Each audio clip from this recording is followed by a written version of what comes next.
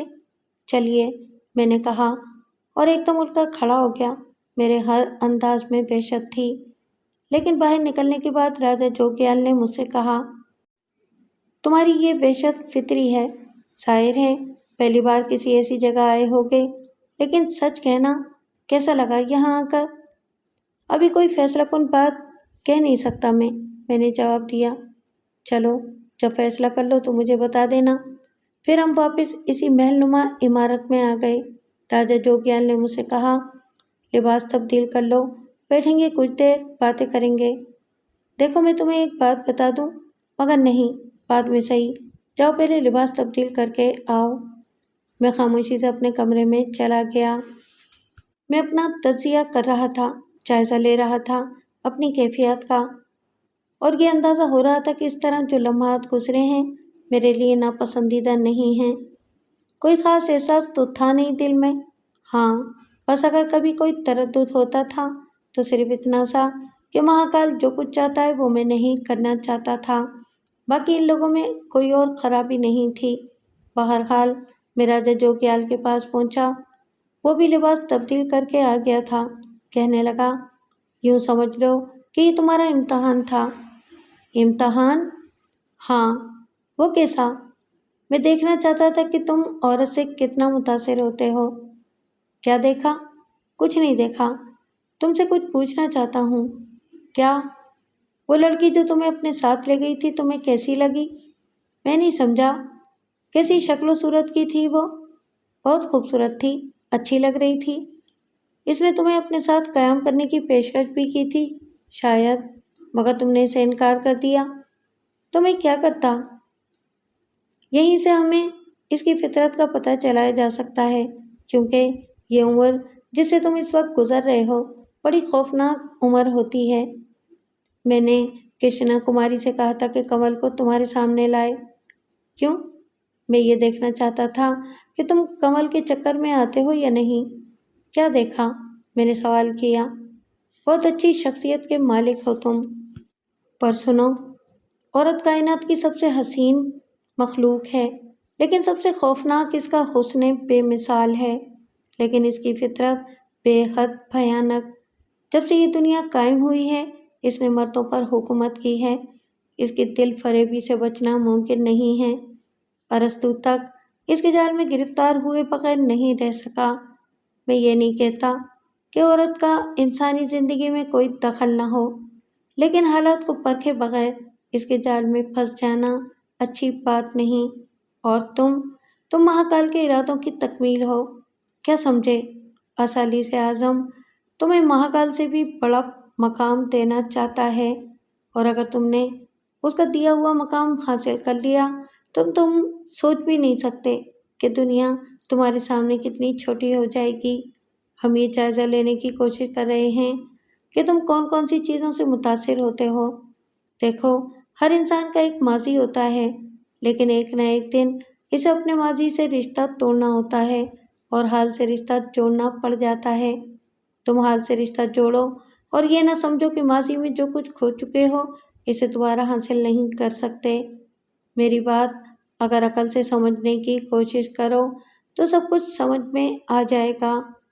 تمہارے دماغ میں تمہارے ماں باپ ہوں گے، وہ گھر ہوگا جہاں تم نے پرورش پائی تھی، ان سب سے رشتے ہوں گے تمہارے۔ بے شک میں یہ نہیں کہتا کہ رشتوں کے تار ٹوٹ جاتے ہیں، رشتے تو بڑے مضبوط ہوا کرتے ہیں، لیکن جتنے عرصے سے تم اپنے لوگوں سے بچھڑے ہوئے ہو، اگر ان میں تھوڑا سا اضافہ اور کر لو تو وہ قوتیں تم حاصل کر لو گے جو تمہیں امر شکتی دے دیں۔ تو اپنے ماتا پتا سے مل کر تمہیں جو لطف آئے گا وہ کسی دوسرے حال میں نہیں آ سکتا۔ میری اس تقریر کو برا نہیں سمجھنا، جو کچھ میں کہہ رہا ہوں اس پر غور کرنا، سوچنا، اچھی طرح سوچنا، اور اچھی طرح سوچنے کے بعد فیصلہ کرنا۔ چھوڑو، میرا خیال ہے کہ میری باتیں تمہیں بری لگ رہی ہیں۔ میرے ہونٹوں پر مسکراہٹ پھیل گئی۔ میں نے کہا، دیکھو راجا جوگیال، خود سوچنا اور خود فیصلے کر لینا عقل مندی کی بات نہیں ہے۔ جو کچھ تم نے مجھے سمجھایا ہے وہ میری سمجھ میں آ رہا ہے،